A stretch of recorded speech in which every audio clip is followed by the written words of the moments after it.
Good evening, it's 8 o'clock. The top headlines tonight. Grim numbers for India again. We break the global cases record, our own record, and the highest deaths once again, over 2,200. The Prime Minister meets top oxygen producers amid the oxygen crisis across the NCR and Delhi and much of North India. Now an oxygen express on the way to Maharashtra. The Indian Air Force also steps in. German oxygen plants will also be flown in. 14 die in a fire in a Maharashtra hospital ICU. This as their frantic SOSs coming from Delhi, Gurgaon, Noida hospitals about oxygen running out. In India's capital, finding a bed, finding oxygen or medicines is virtually impossible. Amid the oxygen emergency, the Supreme Court asked the government for a plan, adjourns the case till Tuesday. It's Chief Justice Bopde's last day in court today. The Congress says Supreme Court intervention is wrong. Meanwhile, Harish Salve says he will not become amicus curiae in this case because he doesn't want this to become a sideshow. The Prime Minister meets also with Chief Minister of worst hit state, says there will be no scarcity if we work together as a nation. Meanwhile, he chides the Delhi Chief Minister for telecasting the Delhi Chief Minister's remarks live. The United Kingdom's strain directly correlates to the Delhi surge. It seemed to be much more infectious. The UK strain is almost 50% of Delhi virus samples tested. Meanwhile, the double mutant strain seen first in India is seen mainly in Maharashtra samples. Emergency use approved for a new COVID medicine. A Zydus drug, Virafin, is approved for moderate patients. The company says that results show that 91.5 patients who were treated with this drug were negative by day 7. A special report on Uttar Pradesh's corona emergency. India's most populous state. Patients run from pillar to post for a CMO approval which is needed for admission in hospitals. The order is withdrawn, but the desperation continues. And amid the gloom, India's pandemic heroes, our special series, NDTV thanks you.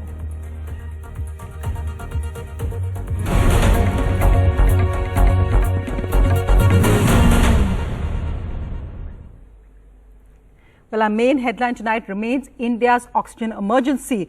The Prime Minister held emergency meetings today with the chief ministers. He also met with oxygen producers. Hospitals, meanwhile, SOSs every hour coming from Delhi, Gurgaon and from Noida saying we don't have enough oxygen.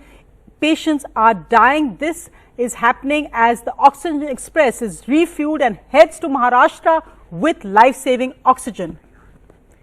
Meanwhile, also, as this is happening, Mission Oxygen, as Indian Air Force now flies empty tankers to oxygen factories to be fueled.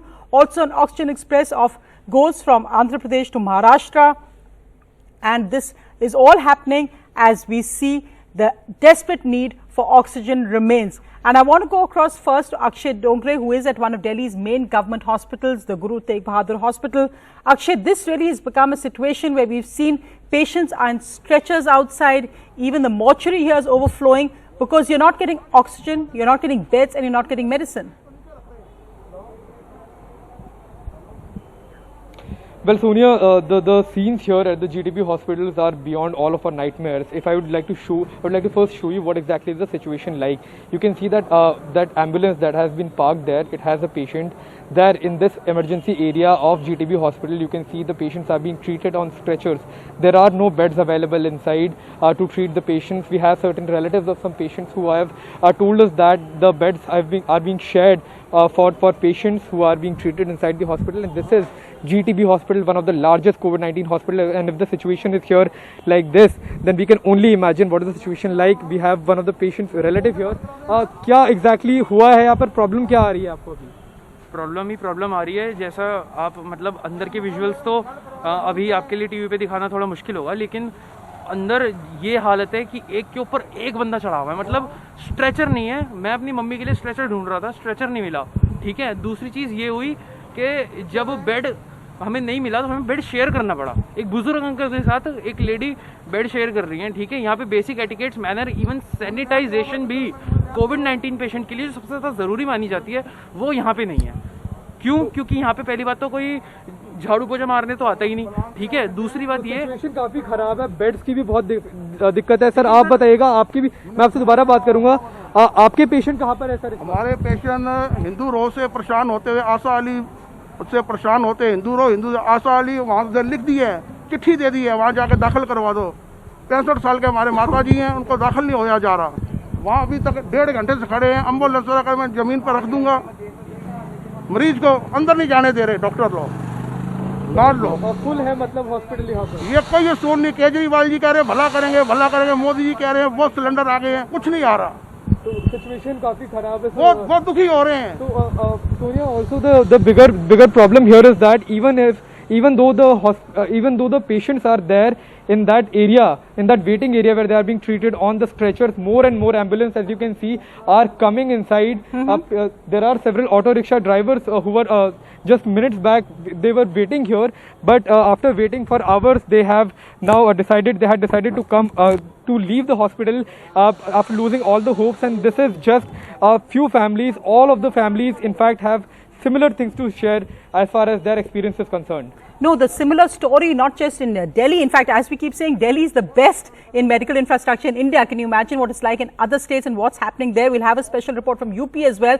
But first, the most scary aspect really this morning came when Gangaram Hospital, one of the main hospitals of Delhi, released a statement saying that 25 sick patients, their sickest patients had died. They also said they were running out of oxygen in 2 hours. And of course, we're getting frantic SOSs from various hospitals every 1 hour saying they're running out of oxygen in 2 hours. Imagine what it's like for the patients, for their families. We have this special report. Outside the emergency ward of Delhi's GTB hospital, these two brothers in tears. Sujay and Vijay Ghosh desperately tried to treat their brother Sukhant, seriously ill with COVID. But after a 4-hour wait for a bed, Sukhant died at the entrance to emergency.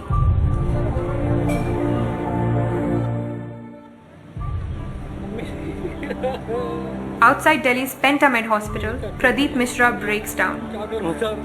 Pentamed Hospital ran out of oxygen this afternoon, asking patients to arrange oxygen cylinders or shift them elsewhere. Mishra's mother, seriously ill with COVID, is inside. मैं एक normal आदमी हूँ, मैं कहाँ approach करूँ और किसके पास जाऊँ कि मुझे सिलेंडर ऑक्सीजन मिल जाए, क्योंकि हॉस्पिटल में इतने पेशेंट है, वो पार्शलिटी तो कर नहीं सकता कि नहीं मेरे को अलग से दे दे। तो मैं अब अपने लेवल पे कहाँ चला जाऊँ कि मेरे को एक सिलेंडर मिल जाए, ऑक्सीजन मिल जाए जो मैं कर लूँ, और फिर मेरी कैपेसिटी से बाहर वो चीज़ें मार्केट में मिल रही हैं। In one of Delhi's biggest private hospitals, confusion deepened over whether a lack of oxygen turned deadly.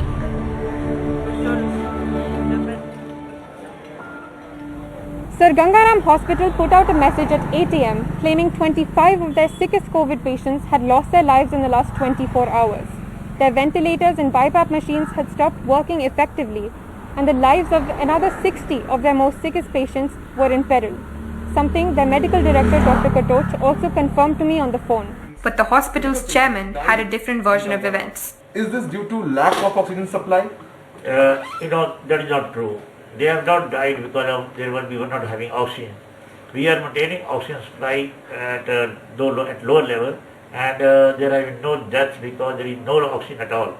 And that point has not yet come because state government and central government, they are ensuring a constant supply, though at a low level.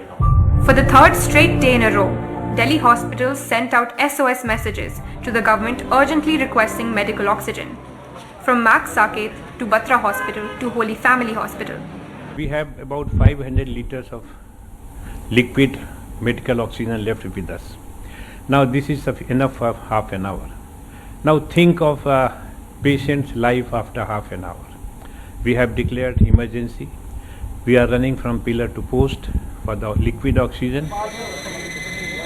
Oxygen does arrive at the last minute, like at Delhi's Holy Family Hospital, but there is no guarantee when the next batch will come. It was a very critical situation.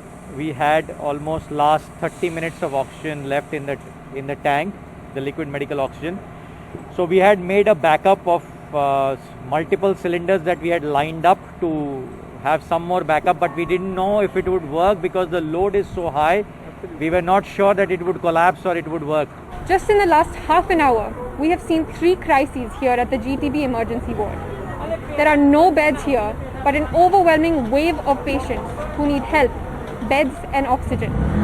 There is oxygen here at GTB, but no beds. Other hospitals are left gasping for air with an unreliable oxygen supply. With Akshay Dongre, Sushil Rathi, AJ Joseph and Saurabh Shukla, Meher Pandey for NDTV. And across the country now, the Oxygen Express is the lifeline that states are waiting for. The first Oxygen Express has now been filled with oxygen in Visakhapatnam, and that video there of it leaving Visakhapatnam, it will now head towards Maharashtra, the state worst hit, with that life-saving oxygen on the Oxygen Express. And now the Railway Ministry has announced that the Oxygen Express will also run for Delhi, Andhra Pradesh, Uttar Pradesh and Madhya Pradesh. The routes are now currently being surveyed, but they're going to start that as soon as possible. Another Oxygen Express from Bokaro has left for Lucknow, again with loaded tankers of oxygen from Bokaro going to Lucknow. Life-saving oxygen on the Oxygen Express. The Indian Air Force has also now stepped in. 2 Indian Air Force aircraft will do sorties to carry 9 empty tankers, each with a capacity of about 20 metric tons. Drivers of these tankers will also be put on the flight. Oxygen has been allotted for Telangana from Odisha, so it is a 6-day round trip roughly. The return journey will have to be by road because no oxygen is carried by air, but these life-saving tankers, all efforts being made to speed it up there.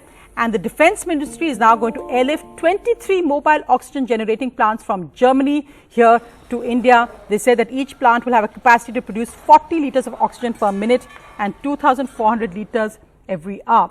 Now, the big focus, of course, remains, and this is what the centre has been saying, that it's not necessarily that India doesn't have oxygen. The problem is that India doesn't have oxygen right now, medical oxygen, in the states that need it. So, if we look at this table, actually, the states which has deficient oxygen is really Delhi, which is the most deficient, and Haryana, Uttar Pradesh and Gujarat. So that's where oxygen is needed desperately, because look at this deficit numbers. Delhi has about 31% less than it needs, Haryana 10%, UP minus 5.9% and Gujarat minus 2.5%. So we need to get more oxygen to these states. So of course, states have said that this is not entirely true, that there are other deficit states, but these are the states with the biggest priority according to the centre. Well, joining me tonight on NDTV, I'm joined by Naveen Jindal of the Jindal Steel and Power Group. Now, what's really happening right now? Mr. Naveen Jindal was also part of the Prime Minister's meeting today with oxygen producers, including with Reliance and Tata Steel. Mr. Jindal, please explain to everyone who's watching, why is it that we see medical oxygen in such short supply when India is actually a major producer of oxygen? And how are you actually now, how is Jindal Steel and how are you pitching in now to help with this oxygen shortage? Okay, so this pandemic, it's of huge proportions, and it's on a very, it has the outbreak is of a very massive scale. So I think it has overwhelmed the entire system. So never ever before, we had never heard of this shortage of oxygen, but obviously now so many people needing oxygen has led to this. And I think oxygen also, the patients are needing oxygen in a very high quantity. So, to avoid ventilators, etc. So I do not know the exact reasons, but obviously the demand is, far more than what we are able to supply. So we are steel makers. Okay. So while in the process of making steel, a lot of oxygen is used. So we have very large oxygen plants. So in this time of need, we are diverting our oxygen to the needy. So, that is the requirement of the country. And so, everyone, the whole industry, today there was a meeting that Honorable Prime Minister called, and all the major steel producers were there and many other industries were there. Right. So everybody is of the same, everybody is going, out of their way to increase their production, to reduce their own consumption so that it can be made available for people who are needing it all over the country. No, and Mr. Jindal, you currently are in your Orissa steel plant, apparently overseeing these tankers rolling out. We've seen the chief ministers of Madhya Pradesh, Maharashtra, Delhi all reach out to you, and hospitals in Delhi as well. What is the process actually like? As you said, you make steel and now you're overseeing medical oxygen, life-saving oxygen. Yes, so I'm in Odisha, Angul right now. And so we are just seeing that, see, most of the oxygen that we make is in gas form. And the gaseous oxygen is not the best that to travel. I mean, very little oxygen will come. It takes up a lot of volume, right? You cannot pressurize so much. Whereas liquid oxygen, we are able to send a lot more liquid oxygen. But the production of liquid oxygen in our plants is very little. So whatever we used to buy from outside, firstly, so there we had some tankers. We have diverted all those tankers. Like you said, some tankers are going to Telangana, some are going to Madhya Pradesh, some are going to Delhi. The ones we send Delhi, they're going to reach tomorrow. They left this morning only. So, all these things take time, but I'm sure in the next 2-3 days, because this effort is being made, I got calls from Chief Minister of Delhi, Chief Minister of Madhya Pradesh, Chief Minister of Rajasthan, and today with the Prime Minister. So everybody is working very, very sincerely on this. Everybody is, monitoring each and everything. So I think there will be impact of all these actions will come. But obviously there is a delay because of huge distances, that oxygen has to travel, more than 1,000 kilometers. So by evening tomorrow, 3 of our tankers will reach tomorrow. Right. Okay. Which will, to some hospitals in Delhi, Medanta, and then also we are to Gangaram. So we are sending more and more. So hopefully you're saying that 2 or 3 days we may see an improvement in the situation. What would you say to the people of India who are actually watching now, who are asking about this national mission, in fact, we're seeing of Oxygen Express is going. What do you think must be done to make this absolutely top priority? Should oxygen tankers be treated the same as ambulances? Should there be separate corridors so they can just go through all, for instance, we don't have to worry about various state police stopping them? What do you think must be done so that we are in emergency mode? I think it's already happened. That's what the Honorable Prime Minister said today. We had a meeting with him at 1 p.m. Today. And he said, because somebody made the suggestion, they said we've already given the oxygen tankers the status of ambulances, and nobody is going to stop them, because there were instances of people stopping them. That we're not going to let you cross, you have to go here. So because, priority is everywhere. Everywhere there is a crisis situation. But then if there is a chaos, things will only deteriorate. So we all know, and the government is also doing planning as to which city should be getting oxygen from where, which is the closest. See, just because I know a lot of people in Delhi, and obviously I live in Delhi, so, my contacts, so as soon as I get, some of my friends call me that, please send us oxygen there. So obviously, I want to help them out. Similarly, Steel Ministry is also coordinating the efforts of all the steel producers. Then Government of India, Steel Ministry as part of Government of India, they are also coordinating. So I think you'll see that in 2-3 days time, I'm sure a lot of oxygen, there is no shortage of oxygen. So firstly, I just want to tell everyone, there is a lot of oxygen, but obviously this oxygen was not planned to be sent as medical oxygen. This was to be used in steel plants. So now we are diverting all this oxygen for this. So the infrastructure, the tankers availability, and then the distances involved, so is huge. So I think it's a matter of time, but for me to say to people to have patience. Also, I know because people are in, there's emergency, they're in urgent need of oxygen. Absolutely. So all this is not going to help. So we are just trying to push as much as we can, ensure that the trucks, the tankers that they go, the turnaround time is faster. There are 2-3 drivers, so they continuously drive. It's not possible that they go sleep for 8 hours and then again restart. So they have to drive continuously, so that they do and then come back, refill, again go back. So all these things, so our top management is involved in coordinating these efforts, and everyone is doing it very sincerely. This is like because people who we know, people who are close to us, they are also getting impacted. So everybody is getting impacted in the society. So it's our responsibility, it is our duty to rise to the occasion. And I think the whole industry, whoever is doing, people are not minding stopping their production, reducing their production. But right now we need to save lives, and we're trying to do the best that we can.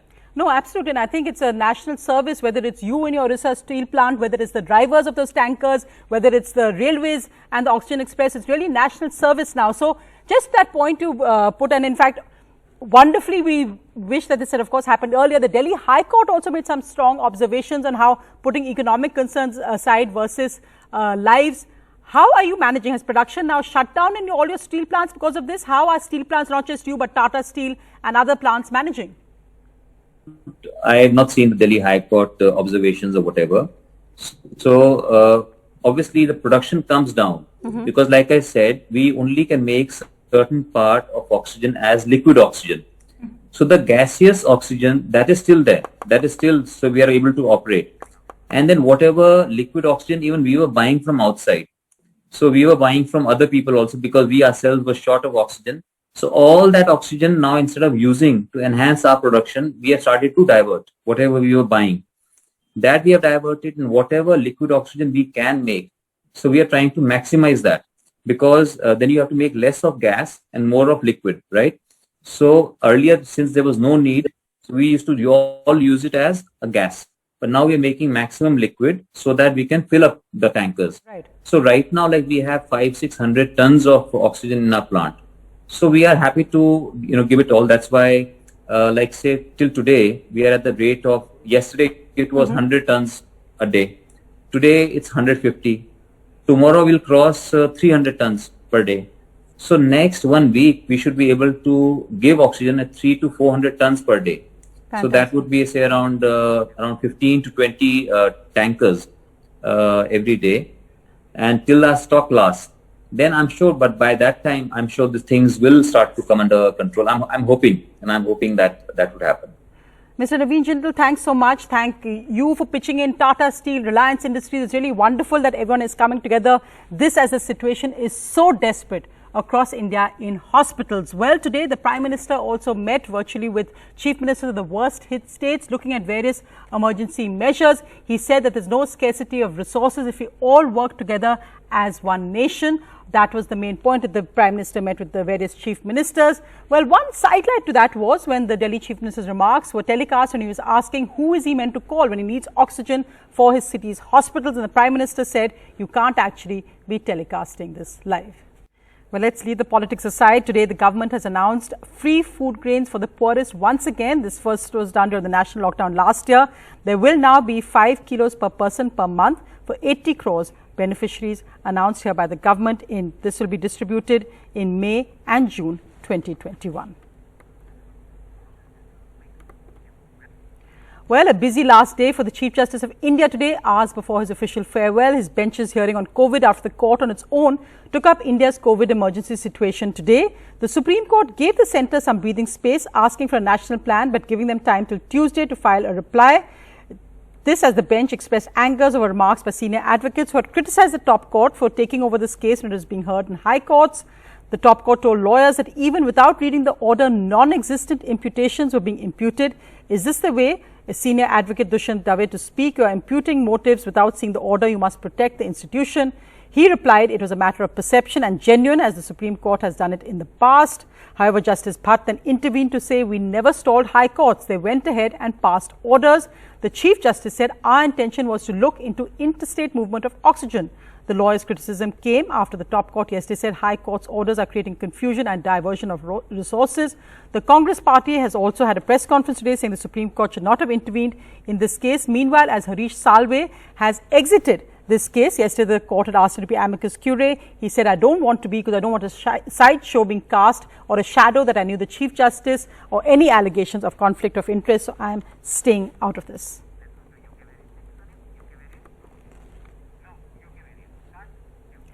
Well, the other big headline, and this is good news, is that Zydus has got emergency use approval for their anti-COVID drug. They said that this drug actually works and that with patients, it shows that 91.5% of patients who have actually taken this don't have to then, actually the virus goes within 7 days, and it shows a significant improvement in moderate COVID adult patients.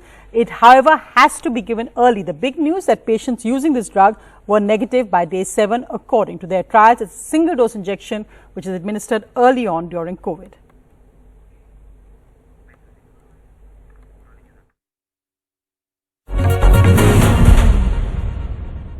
Looking at all of that data, we decided that we should potentially use this antiviral product as a treatment for COVID, and we did a large phase 2, phase 3 study in the country. And we have been able to show good clinical outcomes with the use of just one single dose of injection, which reduces significantly not only the symptoms but also the viral load. And that is how we have been able to get the marketing authorization, emergency use marketing authorization in the country. Important new information coming out about the kind of variants that are actually creating this surge we're currently seeing, as if the virus is spreading faster than ever before in India. So, according to the National Disease Centre, they say that the UK strain, a very infectious UK strain, is directly correlated to the current Delhi strain, where we're crossing over 26,000 cases. Now, this, of course, is only the samples tested. However, the NCDC said that about 11% of samples show variants of concern, and that of the samples tested, the UK strain almost doubled to 50% in March. Also, this UK strain directly correlates to the Delhi surge, says the NCDC chief. However, while in Delhi we saw over 400 cases of the UK strain and 76 cases of the Indian double mutant, in Maharashtra you saw 427 samples which showed this double mutant strain. In Bengal 124, Delhi much less at 76, and Madhya Pradesh 53. So it's interesting to see how these various strains and variants are already leading to this huge surge. Different type of scenario in Delhi. We are finding that the UK variant and B1617 variants are still, but the scenario is still unfolding. But we have seen a rise from 28% of UK variant in second week of March, and it has risen to 50% in the last week of March. And if we just try to correlate the surge which we have observing in Delhi, I think it directly correlates with the type of variant which we are observing. And in tragic news, 14 COVID patients in an ICU died today when a massive fire broke out in the COVID ICU of a private hospital in Virar, just 70 kilometers from Mumbai. It's the latest of a series of tragic fire accidents in hospitals, whether they were recently in a Mumbai mall or in Gujarat, where patients have actually been killed. Charred remains of the COVID ICU in the Vijay Vallabh Hospital in Virar near Mumbai. 14 patients died. What happened was that the fire spread, and because ICU patients lack mobility, those who are in the ICU don't have mobility, they couldn't be brought out in time. At this point, every bed also matters. Remember, shutting down of this hospital means 80 less beds. So that's also something that's a worry for the administration, because at this point, to find a single bed is also a challenge, especially ICU bed. As the bodies were brought out, relatives who rushed to the hospital could not even recognize their loved ones, resulting in chaos. 56-year-old Shivaji Welkar was in the COVID ICU when the fire broke out early in the morning.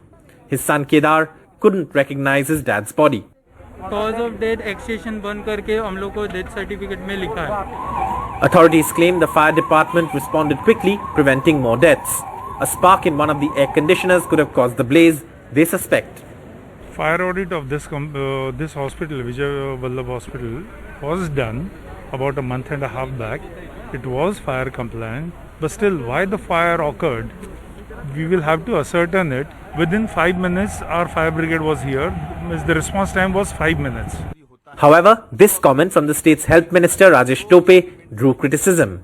When asked if the incident would come up in the discussion with the Prime Minister later in the day, he said this wasn't national news. ये घटना जो घटी है उसके बारे में national news नहीं है ये. While the BJP has demanded the resignation of the Home Minister over the spate of accidents at COVID hospitals in just a month, the government has ruled out any resignation. In Virar, with camera person Sanjay Mandal, Saurabh Gupta, NDTV.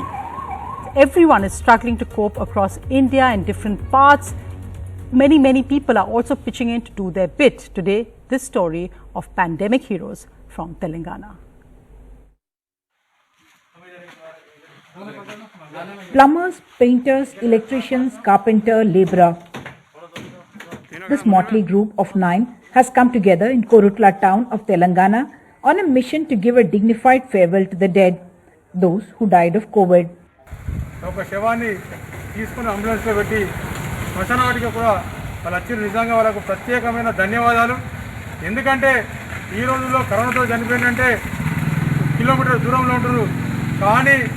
రబ్బు వాళ్ళకు మిత్రబృందం కూడా అందరూ వచ్చి దగ్గరుండి దాన సంస్కారాలు చేసి నిజంగా ఈ భారతదేశంలో ఈ నిజంగా మత సామరస్యానికి ఇది ఒక గుర్తింపు. Mohammad Munir and his team have in the last 8 months performed the last rites for 100 people whose own family members and friends were afraid to come anywhere near.